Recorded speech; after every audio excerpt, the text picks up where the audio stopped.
Hey everybody, welcome. This is Eileen McGurdy. I am so excited to start off with the first of these three webinars on successful online teaching. So today we're going to be dealing with the key factors in what makes a great online course. So for those of you who don't know me, let me first introduce myself. I'm Eileen McGurdy. I'm your host and the founder of eYoga Studies. And I've been teaching online since 1999, back when the technology was really cumbersome, to say the least. And everything's so much easier now. Mostly I've been teaching in university settings, and I've started recently in a small business kind of setting. So, which is, I assume, what most of you are probably interested in. I've also trained many people, also mostly at the university setting, although now more recently several for small business e-courses as well.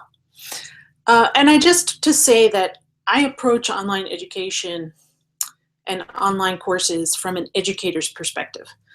I've been an educator for about 30 years, and so it's a slightly different focus than, let's say, a marketing focus, although there are some overlaps.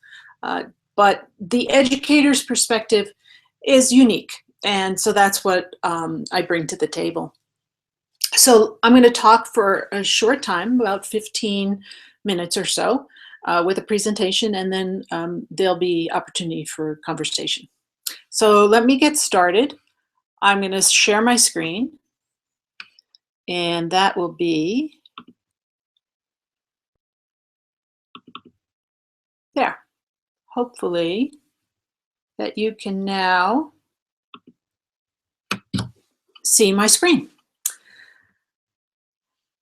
If for some reason that you can't, you can, I'm going to open up and enable the Q&A.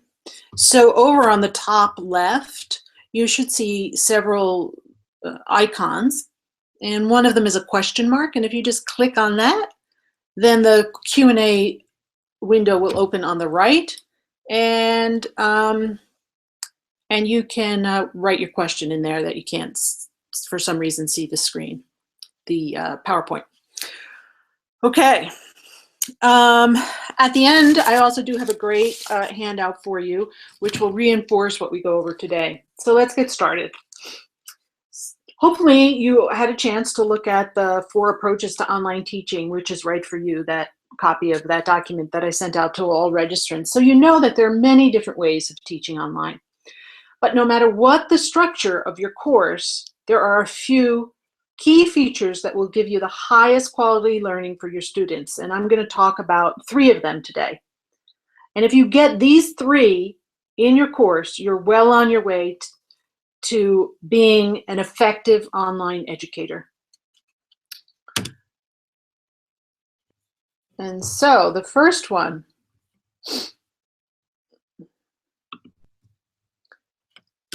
haha, there we go.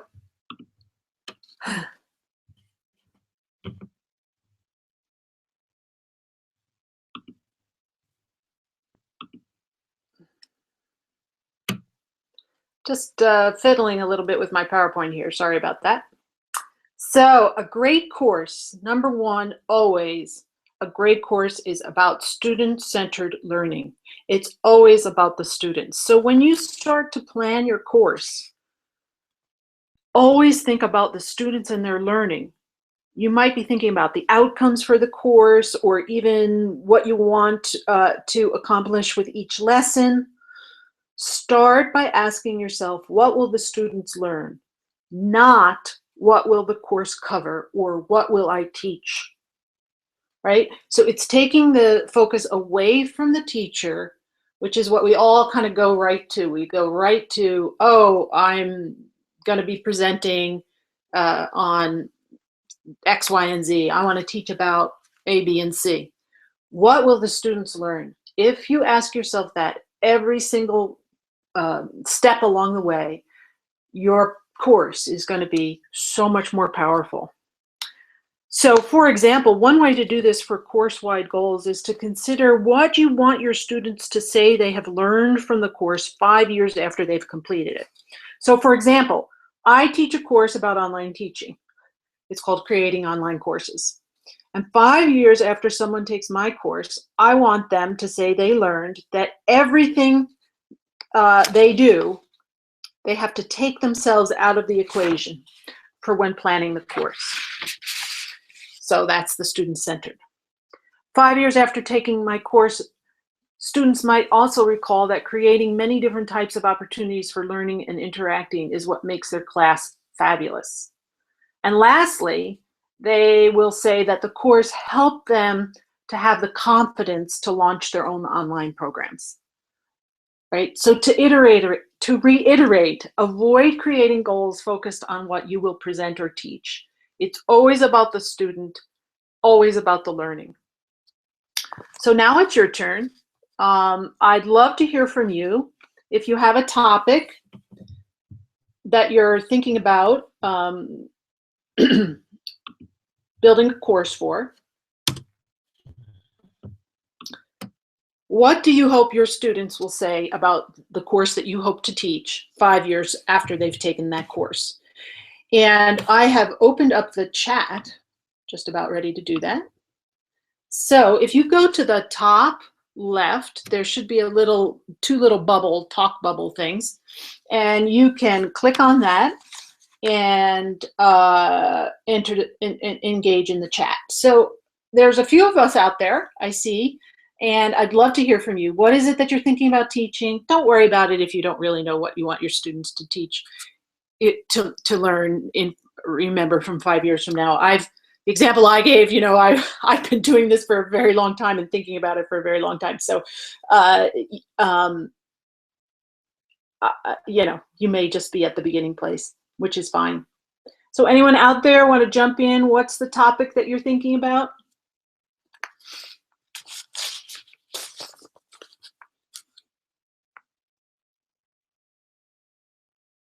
Someone just type something so I know that you found the chat.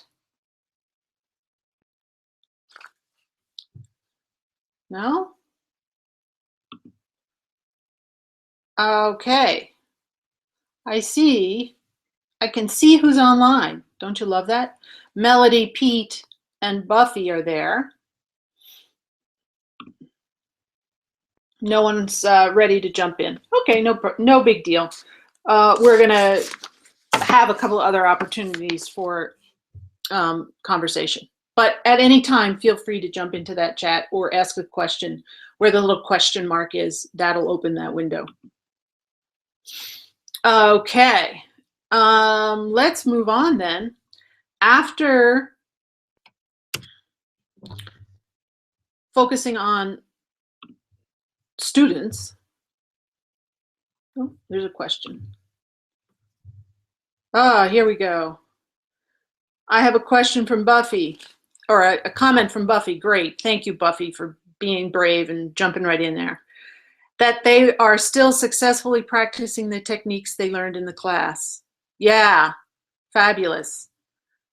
And meditation, general, or sub courses. Oh, Melody, any courses, any course. You don't have to teach, it doesn't even have to be yoga related, just whatever it is that you're thinking about teaching.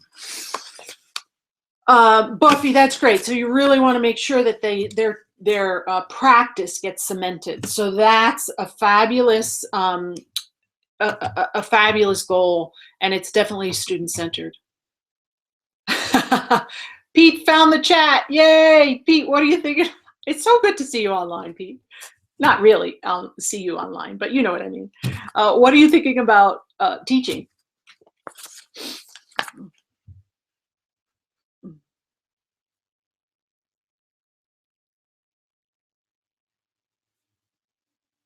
Well, we'll let Pete type that in and we'll move on. So the second most important thing to keep in mind when creating an online course, a great course is interactive, right? So we all learn best in relationship. I'm looking at Pete now on the iPhone. Okay, no problem. Don't worry about it. Um, right. So we all learn best in relationship when we can communicate with others. That's what we have when we can communicate to others what we have learned. It actually cements the learning into a deeper place in our brain, right? It's the communicating itself that actually cements the learning. Plus, it's also a lot more fun if it's more interactive, right? So we can't forget about that part. And just think about that for a minute. Think about your teachers, any teachers, formal or informal, right? The relationship that you have with them is such a key piece to the learning, right? So if there wasn't any give and take between you and your teacher, it would be a lot harder for you to learn. Now, it doesn't mean you have to like your teacher. You don't have to be friends with the teacher. You know, it's not about that. It's about trust and respect. And so without any of that, without the interaction, you can't really get that. So, for example, when I asked you to write a couple of your goals, right? And asked you to write it so that others could see it. And it was a little bit of a risk. And I totally get the idea of being scared, of being judged and things like that. But that exercise does two things that make for better learning, which is why I put it in there. First, I asked you to create something based on what you had just learned. So you had just learned student-centered. So I asked you to use that. And the act of trying to make something new from something that you recently learned moves that information from your working memory into your long-term memory.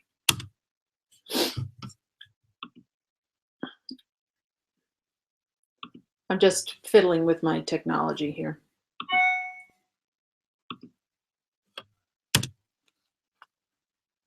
So in your working memory, which is where there's temporary storage, manipulating information, where your attention is focused, it's a very few seconds. That's your working memory. You heard what I said for a few seconds. And you want it to move into your long-term memory. Well, interaction helps, right? You communicating to somebody else something that you just learned. That's going to help. So in other words, just attempting to write out a student-centered goal is going to help you remember that student-centered thinking is the most important piece of designing an online course. Second, by putting it in the chat, you get a response so that you can see if it works or not. And that's why in designing interactions, it's imperative for the teacher to make sure the students move beyond, oh, that's great, or some other simple affirmation. You know, nothing wrong with affirmations, obviously, but alone, that's limiting. And the last thing I want to say about interaction is this: think outside the box of a Facebook group, right? So this is something that most of us are pretty familiar with, and it works pretty well. But there's lots of other different ways of having interaction. And you may have to build up to this so that your students in your courses are ready for this, but dyads, peer review, various kinds of collaborative projects. I got all kinds of ideas about those kinds of collaborative projects that really get people working with each other. And as I say, this is the way to learn.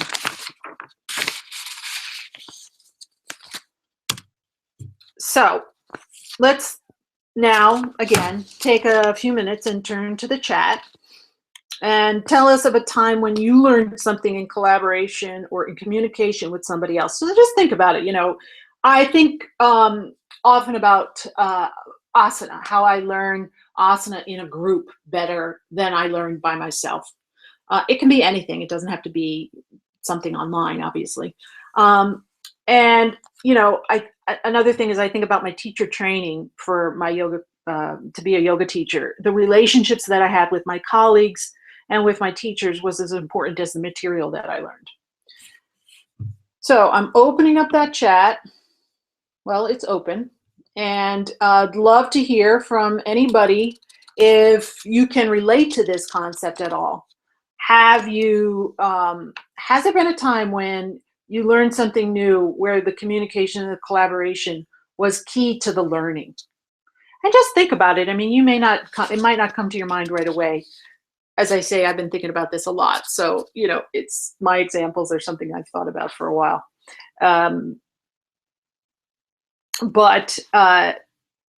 But feel free to jump in at any time, even as I'm moving on. So I am going to move on to the third component of a great online course. A great course uses proven educational techniques, right? So the content infused with the art and science of education. As I said in the very beginning, I approach online teaching as an educator, not so much as a marketer. In other words, creating content using educational theories that help people to learn. That's a key issue. So providing multiple learning activities. Oops, I don't want that. I'm going to go back. A course that uses only one technique for teaching is missing many, many opportunities. Multiple types of learning activities will allow you to reach more students while also providing opportunities for reinforcing and learning.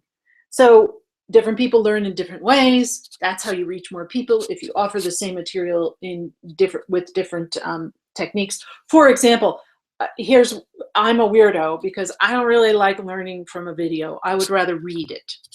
I know that's unusual, but that's the way I am. And I'm sure I'm not the only one. So having materials presented in different formats can be very useful. That's a very simple example. It can be challenging, but there are so many different tools out there. There are so many ways to be creative. So secondly, connecting info to something that the students already know. This is really important, proven technique for learning. The way you chunk information, if it's connected to something that the student already knows and brings them into a new place, that's going to get you a big bang for your buck. If we have a place to hang the new information in our brain, it's more likely to get found when we want to recall it. And so now, here's a rudimentary example, but hopefully a fun one. Look at this string of letters for 10 seconds and then turn away from the screen and write down as much as you can remember, okay? So go, I'm gonna count to 10. 1, 2, 3, 4, 5, 6, 7, 8, 9, 10. Now look back. You were supposed to write it down. And now look back, and how did you do? Probably not so good, unless you're some kind of like photographic memory, which is very unusual, right? But check it out. The same letters chunked in a way that connects to something that we know. It's a lot easier to remember because they are related to something that you already know. So it's a very simple example, but it's fascinating the way the brain works, right? We put information together in chunks. Our brain does this naturally. So IBM is one piece of information now, as opposed to the letters before, the way they were written, they were several, each one was an individual piece of information. Okay. Big topic. We're going to be talking about videos in the next webinar because so many people, I think a lot of people who are getting involved in online education for the first time are a little concerned about the video thing, and understandably, but I am going to break it down for you in the next webinar so that it won't be as overwhelming. The key thing is to keep your instructional videos short. As little or as much as 12 minutes is the absolute most. Yeah, 10 is better. And that means that you create several videos to get everything in. It also means that you have to get very clear about what you want to say, because there's no time for anything that doesn't really matter. And as I say, there's a lot more to say about this in videos, but you certainly don't want this to happen. The last proven technique that I want to discuss, well-spaced recall. Remember flashcards? I used to study, I I used them when I studied both Turkish and Azeri language. Maybe if you guys studied a language or whatever, you know, people have used them. These aren't my Turkish flashcards, but that's what mine looked like. And it's old-fashioned, but they work. And they work because they require you to recall the definition of a new vocabulary word. Even if you don't remember when you look at the card, the act of trying to recall it is part of the learning. So I'm not saying you should use flashcards, but what you should consider is asking the students to recall and use the information from previous lessons in future lessons, right? So I've got one more participation aspect.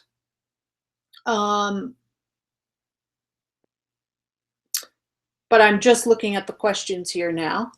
And before I get into that, let me just see.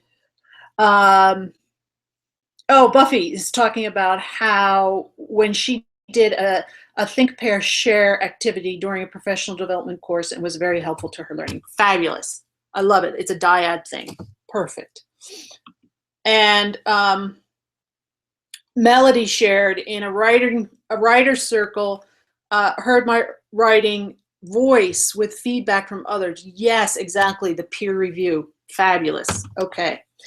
So we're going to make one more opportunity for participation. And this time it's kind of cheesy and corny, but just to illustrate the point, I am starting a poll, and the poll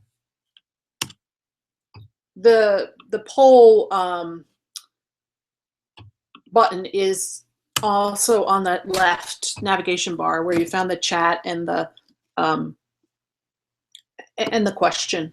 So I've put up a poll that says, when you're designing an online course, what should you focus on? Student learning, teacher presentation, or graphic design?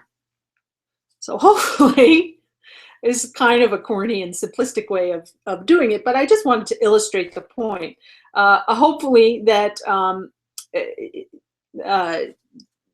if you actually voted on this, which you can do by clicking on poll, and then you'll see on the right there's a place for you to click, which is the answer that you'd want to give. And so if you did that, we would see, you know, how many people remembered from the first point that I made in the seminar, that it was student-centered learning, right? And so this is, you know, the webinar technology here doesn't really give us a lot of techniques. Yay, somebody clicked student-centered learning. I just told you the answer. Cool, thank you, whoever did that. And so this technology here doesn't really give you many options, but in an online course, there are many different ways of asking students to do recall. If you had a fully online educational platform, you would be able to do lots of creative things with that. Okay, so I am going to stop the screen share, and I'm back on screen, I hope. And so now I just want to conclude by saying, don't be afraid to challenge your students, right? If something requires a little effort, that extra work means that our brains are changing and adapting to the newly acquired information. So it's so easy these days to go surf around to get a course, right? It's really simple or basic. But if your course is high quality, engaging, and challenging, it's going to stand out. And as I say, I'm not a marketing person, but I do know that quality is going to help in that financial department also. So now we do have some time for some questions, and I'd love to hear from you. Anything that we discussed today or anything that's on your mind about online courses and online teaching, feel free to just jump right in. So there's the little question mark on the left navigation bar is where you're gonna click to be able to access the Q&A. I'll just give you a few minutes to think about that. While you're thinking about that, let me just remind you that next week I'm going to be talking about making fantastic videos. And you're not going to want to miss it, because I know that's I've talked to so many people who are building their online courses, and this is where they're really, they kind of get hung up. It frightens them. They're not really sure what to do. And so, I got you covered, no problem.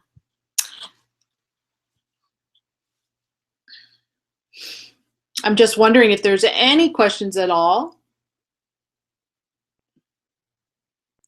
If not, you can reach out to me directly.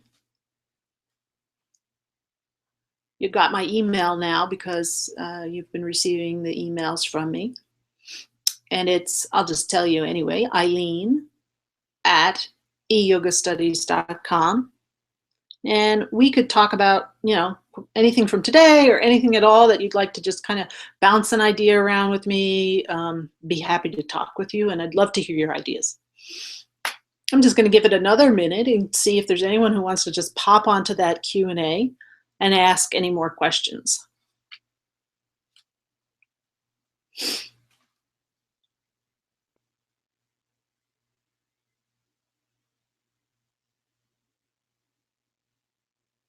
So it looks like we're good to go for the day. This was so great. Thank you so much for attending.